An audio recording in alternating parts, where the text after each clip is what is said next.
Selamat pagi. Nah, ini komennya Pak Pran, Pak Pram. Ini testimonial lagi ya, Jess. Ya, banyak sudah yang mengalami seperti beliau, termasuk saya. Cuman banyak orang yang hanya bisa ngomong, tapi dia ndak mempraktekkan. Ya, rasa ngana. Yang mempraktekkan, yang percaya dan melakukan, dia akan mendapatkan akibat. Nih, keren banget nih. Mantap Pak Effendi. Tadinya insulin 12 mili, aku ganti dengan glimeprid 4 mili plus akarbos plus metformin. Ini kan penurunan insulin ya. Karena insulin kalau tidak diturunkan gula darahmu tinggi, nah itu resikonya tinggi sekali. Sekarang bebas tanpa OBAT, tanpa suntik. Nah itu dia. Kalau masih bermasalah diabetes tipe 2 masih bisa ditolong. Kamu bisa bebas dari masalah-masalah OBAT. Tapi kalau kamu udah kena diabetes tipe 1 ya seumur hidup itu suntik terus karena pankreasnya rusak. Tapi tidak tahu ya keajaiban Tuhan ya. Kalau kamu mau memperbaiki fungsi tubuhmu, kamu bisa. Karena apa? Keyakinanmu lah yang menyelamatkan kamu. Kata Yesus, imanmu menyelamatkanmu. Ya, yang terjadi dengan seorang yang 12 tahun pendarahan, dia jamah jubahnya, imanmu menyelamatkanmu. Terus anak tentara Yairus yang udah Yesus kamu tidak usah datang, asal ngomong aja, aku percaya anakku di sana sembuh. Nah, anaknya udah sembuh total. Nah itu hal-hal kayak begitu, itu tentara Kapernaum itu. Ya, imanmu menyelamatkan kamu. Nah Pak Pram ini melihat apa yang saya sampaikan layak dijalankan. Tidak sarapan, tidak makan malam, stop nasi, gula, tepung, gorengan, jijinan, jajanan, cemilan, cepulo, cebelas, kue-kuean, minuman-minuman berenergi, stop semua, ganti dengan yang sehat. Racikan makcin setiap pagi bangun tidur, satu hari bisa sedus 8-12 kali. Terus kemudian makannya telur, ikan, daging, dan seafood. Wah itu cara sehat yang sangat alamiah ya. Sebagian orang bilang mahal caranya Pak Jes,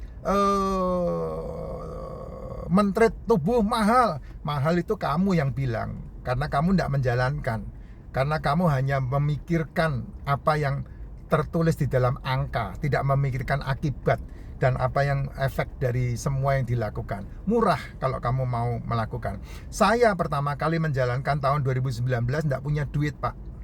Ya, ditinggal semua yang punya uang. Bagaimana cara saya untuk bisa mendapatkan ini semua? Ya ada caranya, karena kalau pintu tertutup pasti ada jendela yang terbuka. Kalau pintu jendela tertutup pasti ada ventilasi yang terbuka. Itulah cara ilahi yang kamu tidak pernah tahu. Alam semesta bekerja dalam kehidupanmu ketika kamu punya keyakinan dalam hidup. Ya, cuman karena kamu terdesain dengan keluhan, terdesain dengan hal-hal negatif, makanya jadilah dirimu itu yang selalu tidak mendapatkan apa-apa. Coba deh kamu melakukan sesuatu yang menuju kepada keajaiban. Alam semesta akan mendukung. Alam semesta akan melakukannya. Kalau kamu percaya sama OBAT, kamu akan ter-OBAT-in seumur hidupmu. Kalau kamu percaya dengan kehidupan, maka kehidupan akan memberikan dampak yang baik kepadamu. Satu organ kamu obati, maka akan pindah ke organ yang lain. 2 organ kamu obati, maka akan pindah ke organ yang lain. 3 organ diobati, maka akan membentuk komplikasi dalam tubuhmu. Pilihannya dari kamu. Ya, pilihannya dari kamu. Ada 2 cara menyembuhkan. Yang pertama, kamu menggunakan konvensional yang harus memfarmasi tubuhmu sampai innalillahi. Yang kedua, dengan cara memperbaiki pola makanmu, pola hidupmu. Nah, itu kamu yang memilih, bukan saya. Ya, kamu yang memilih, bukan saya. Kalau kamu bisa memilih, maka kamu akan melihat hasilnya. Saya punya tulisan yang bagus nih ya. Baru saya temukan. Saya kasih tahu supaya kamu bisa lihat. Kalau saya bilang tidak harus minum obat, kecuali memang harus minum obat. Kan saya bilang tidak harus minum obat, tapi kecuali harus minum obat. Kenapa? Ya karena obat anti nyeri, obat infeksi itu harus diminum ketika kamu mengalami hal-hal yang, contohnya kamu melahirkan sesar, harus minum obat, pasti tidak mungkin tidak. Kakimu patah kecelakaan, harus minum obat, pasti tidak boleh tidak. Gitu. Ya itu ada hal. Dokter itu melakukan 4 hal. Saya baru menemukan ini, ya. Makanya saya bisa ngomong. Yang pertama itu, dokter itu melakukan 4 hal. Yang pertama promotif, yang kedua preventif, yang ketiga kuratif, yang keempat adalah preveliatif. Itu dokter melakukan itu. Ya, itu dilakukan sama dokter. Sehingga ujungnya pasti akan dikalkulasi. Ada yang namanya analisa, kemudian observasi, dan kemudian dokter menemukan apa itu namanya itu, diagnosa. Ujungnya kan ke situ. Nah, yang terpenting di dalam hidup itu bukan minum OBAT, tetapi apa? 1, pola makan. Yang kedua, pola hidup, dan yang ketiga, pola tidur. Itu yang penting, itu 3 hal ini. Jadi tidak harus minum obat, gitu. Kalau seandainya terjadi sesuatu dalam tubuh, nah coba cari. Ketika kamu MCO, kamu dapetin apa informasinya? Informasinya kolesterolnya tinggi, informasinya trigliseridnya tinggi, informasinya asam uratnya tinggi, informasinya kreatinnya tinggi. Coba perhatikan baik-baik. Itu semua itu adalah part bagian yang tubuh buat, yang tubuh produksi, yang tubuh ciptakan. Betul nggak? Nah, kamu kalau ketemu dokter pasti diobati satu-satu. Kolesterol diturun-turunin, trigliserid diturun-turunin, asam urat turun-turunin, kreatinin diturun-turunin. Itu semua kan part. Padahal yang terpenting untuk tubuh itu pola. Pola sehatnya seperti apa, pola hidupnya seperti apa, pola makannya seperti apa. Nah, kalau kamu bisa membaca ini, kamu tidak bakal ngobat-ngobatin itu. Tapi kamu langsung melakukan yang berhubungan dengan seluruh tubuh. Apa itu? Oh, berarti makan saya salah. Oh, berarti yang diasupkan ke tubuh saya kurang di sini, kurang di situ. Bukan kolesterolnya yang diganggu. Kenapa? Karena kolesterol itu diciptakan oleh liver, dibutuhkan oleh sel tubuh. 400 mg per desiliter liver menciptakan kolesterol. Di bawah LDL, otak mengambil 30%, 25-30%, lalu disalurkan ke seluruh tubuh. Kamu sebut itu kolesterol jahat, LDL. Padahal dialah yang ngasih makan sel-sel tubuhmu. HDL membawa sisa-sisanya, diambilin tuh sisa-sisanya. Tadi low density, ini high density, dikeruk itu sisa-sisanya, dibawa ke liver lagi.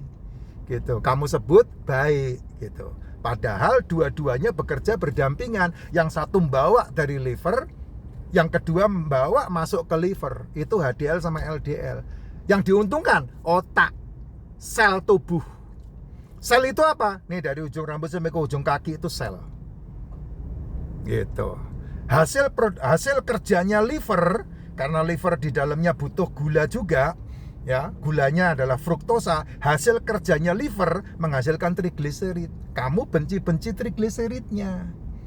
Gitu. Padahal trigliserid itu bermasalah karena kelebihan gulanya. Kamu ndak stop asupan gulanya berlebih. Kamu malah justru obati yang liver trigliseridnya. Asam urat itu diciptakan sama tubuh sendiri. Tujuannya apa? Mengelola purin. Purin itu apa? Limbah sel.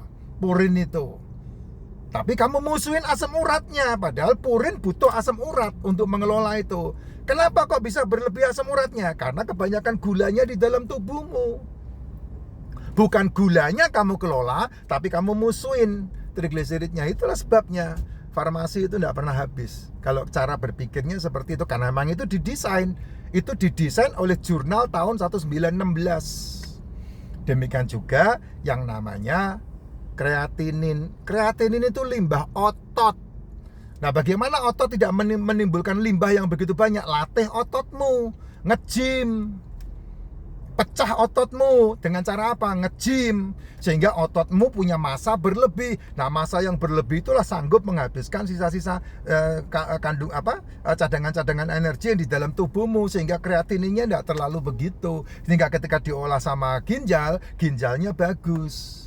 Gitu. Kenapa ginjal rusak? Karena terlalu kelebihan beban dari apa? Dari gula yang ada di dalam pembuluh darahmu. Gula itu dari mana? Makanan. Nah, itu dia. Kelemahan-kelemahan kayak begini kan tidak pernah diceritakan sama jas putih. Tapi kamu harus belajar sendiri, karena yang punya tubuh kamu, yang mengelola tubuh kamu sendiri. Jangan sampai tubuhmu dikelola sama orang lain. Kalau tubuhmu dikelola sama orang lain,